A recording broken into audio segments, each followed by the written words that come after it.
Hi friends, welcome to my channel. இன்றைக்கி என்ன பார்க்க போகிறோன்னா, ஒயிட் ஃபாரஸ்ட் கேக் எப்படி செய்கிறதுன்னு பார்க்க போகிறோம். அதுக்கு தேவையான பொருட்கள் என்னென்னா, எக்கு 4, வினிகர், கொக்கோ பவுடர், என்ன சொல்கிறது, baking soda, baking powder, vanilla essence, sugar, maida, whipping cream. இதெல்லாம் தான் தேவை. இதை நம்ம இட்லி பாத்திரத்துலேயும் எப்படி செய்கிறதுன்னு சொல்கிறேன், குக்கர்லேயும் எப்படி ஓவன்லேயும் எப்படி செய்கிறதுன்னு சொல்கிறேன். 4 எக்கை வந்து நம்ம எடுத்து உடச்சிக்கிறோம். அதில் வந்துக்கிற எல்லோவையுமே நீங்கள் போட்டுடலாம். 4 எக்கையுமே நீங்கள் என்ன பண்ணிடணும் அப்படின்னா, நல்லா வந்து பீட் பண்ணி எடுத்துக்கணும். அது வந்து என்னவா மாறணும்னா, எல்லோ கலர் வந்து ஒயிட்டாக சேஞ்ச் ஆகிற வரைக்கும் நம்ம அதை பீட் பண்ணிடணும். அதுக்குள்ளேயே நம்ம என்ன பண்ணணுன்னா, சுகர் இருக்குது இல்லைங்களா, அந்த சுகர் 1 கப் சுகர், 1 கப் மைதா, 1 கப் சுகர், 1 கப் சுகரை நீங்கள் என்ன பண்ணிடணுன்னா, பவுட்ரு சுகராக நீங்கள் மாற்றிடணும். அதனோடையே இன்னொரு 1/4 கப் சுகரையும் ஆட் பண்ணிவிடுங்க. எதுக்கு 1/4 கப், எதுக்கு அப்படின்னா, அந்த 1/4 கப் சுகர் வந்து விப்பிங் க்ரீம் பண்ணுறதுக்காகவும் சுகர் சிரப் பண்ணுறதுக்காகவும் அந்த 1/4 கப்பை வந்து நம்ம செப்பரேட் பண்ணிக்குவோம். ஆக மொத்தம் 1/4 கப் சுகர் வந்து பவுட்ரு சுகர் பண்ணிவிடுங்க. அடுத்தது வந்து கொக்கோ பவுடர் வந்து பார்த்திங்கன்னா 2.5 ஸ்பூன் வேணும். பேக்கிங் சோடா வந்து 1/4 டீஸ்பூன், பேக்கிங் பவுடர் வந்து 1/4 டீஸ்பூன், வினிகர் வந்து பார்த்திங்கன்னா அது ஒரு ஸ்பூன் வந்து போடுற மாதிரி இருக்கும். அடுத்தது வந்து பார்த்திங்கன்னா வெனிலா எசன்ஸ், அதுவுமே வந்து ஒரு 1/2 டீஸ்பூன் வந்து ஊற்றுற மாதிரி இருக்கும் வெனிலா எசன்ஸ். எதுக்காக அப்படின்னா, இந்த ஸ்மெல், எக்கோட ஸ்மெல் இல்லாமல் இருக்கிறதுக்கு தான் நம்ம வெனிலா எசன்ஸ் வந்து நம்ம ஊற்றுறோம். இதெல்லாம் தான் இதுக்கு தேவையான பொருட்கள்.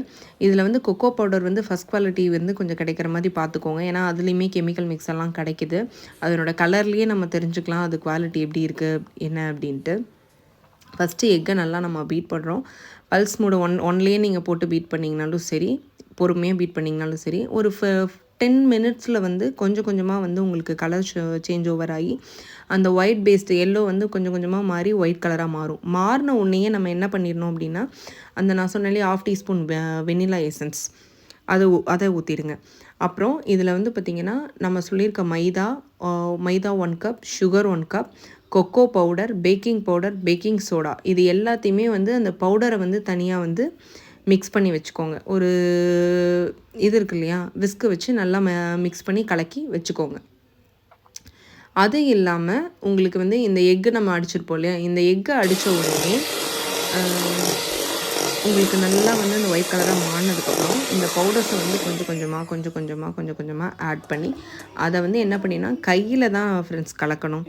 இது வந்து பார்த்திங்கன்னா பீட்டரில் வச்சு நம்ம பீட் பண்ண முடியாது. நம்ம கையில் போட்டு தான் நம்ம கலக்கணும்.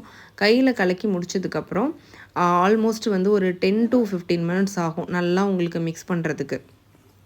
வினிகர் எல்லாமே நம்ம ஆட் பண்ணிக்கலாம். அதில் பண்ணி முடிச்சதுக்கப்புறம் இந்த கலரில் தான் இருக்கும். ஏன்னா நான் கொக்கோ பவுடர் வந்து நான் அளவாக தான் ஆட் பண்ணியிருக்கேன். இதுக்கப்புறம் நீங்கள் என்ன பண்ணுறீங்க அப்படின்னா, ஒரு ட்ரேக்கு வந்து ஆட்டோமேட்டிக்காக நம்ம வந்து மாற்றிடலாம். நீங்கள் வந்து இட்லி பாத்திரத்தில் வைக்கிறீங்க அப்படின்னா 40 to 45 மினிட்ஸ் ஆகும். கீழே வந்து உப்பு போட்டு இரும்பு ஸ்டாண்டு வச்சு ஒரு 40 to 45 மினிட்ஸ் குக் பண்ணி எடுத்துக்கோங்க. ஃபஸ்ட்டு வந்து அந்த பேஸை தான் நம்ம ரெடி பண்ணணும். அதுக்கப்புறம் தான் நம்ம டெக்கரேஷன் ரெடி பண்ண போகிறோம். ஓகேங்களா?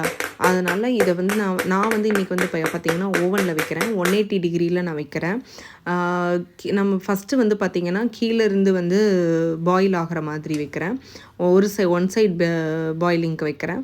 அதுக்கப்புறம் ஒரு 20 மினிட்ஸ்க்கு அப்புறம் டைமிங் பார்த்திங்க அப்படின்னா 20 to 30 மினிட்ஸ்க்குள்ளே நம்ம இதை குக்கிங் டைமு.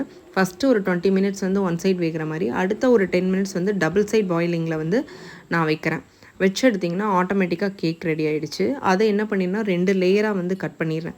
அந்த கட் பண்ணுறதுக்குள்ளேயே விப்பிங் க்ரீம் வந்து நீங்கள் அளவாக போடுங்க. 1 கப் போட்டிங்கன்னா அது 3 மடங்கு ஆகும் விப்பிங் க்ரீமோட அளவு. நம்ம அதை பீட் பண்ணி எடுத்தோம் அப்படின்னா அதனோட வந்து பார்த்திங்கன்னா ஒரு 1/4 கப்பு வந்து பார்த்திங்கன்னா இது விப்பிங் க்ரீமு. அந்த 1/4 கப் விப்பிங் க்ரீமோட ஒரு 4 ஸ்பூன் சுகரை போட்டு நல்லா பீட் பண்ணி நம்ம எடுத்துட்டிங்கன்னா இந்த அளவுக்கு ஆகும். அதை நான் 2 லேயராக எடுத்துக்கிறேன். அதில் சுகர் சிரப்பு வந்து எல்லா பக்கமும் அப்ளை பண்ணிவிட்டு அடுத்த நிமிஷமே அந்த 2 லேயரையும் உள்ளே லாக் வச்சு அந்த க்ரீமை வச்சு ஃபுல்லாக டெக்கரேஷன் பண்ணிக்கிறேன்.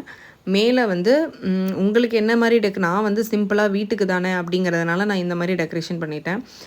நம்மளுக்கு டெக்கரேஷனுக்கு வந்து நிறைய ஷேப்ஸ் எல்லாம் வருது. அதில் உங்களுக்கு எந்த மாதிரி வேணுமோ, ஃப்ளவர் ஷேப்பாக இல்லை வேறு என்ன வேணுமோ அதை பண்ணிக்கலாம். நான் வீட்டுக்கு சிம்பிளுங்கிறனால இந்த ஃப்ளவர் டெக்கரேஷனே வந்து நான் போட்டிருக்கேன். அதுக்கு மேலே வந்து ஸ்ப்ரிங்கிள்ஸ் தூங்குனீங்கன்னா கேக் ரெடி. அதை அப்படியே வந்து ஃப்ரீசரில் வந்து ஒரு 10 to 50 மினிட்ஸ் வச்சிங்க அப்படின்னா நல்லா செட் ஆகிடும். இதில் என்னென்னா ஓவன்லேருந்து எடுத்ததுக்கப்புறம் அது ஆறுற அளவுக்கு கொஞ்சம் டைம் கொடுக்கணும். எல்லாமே சூடாக பண்ணக்கூடாது. ஒரு 10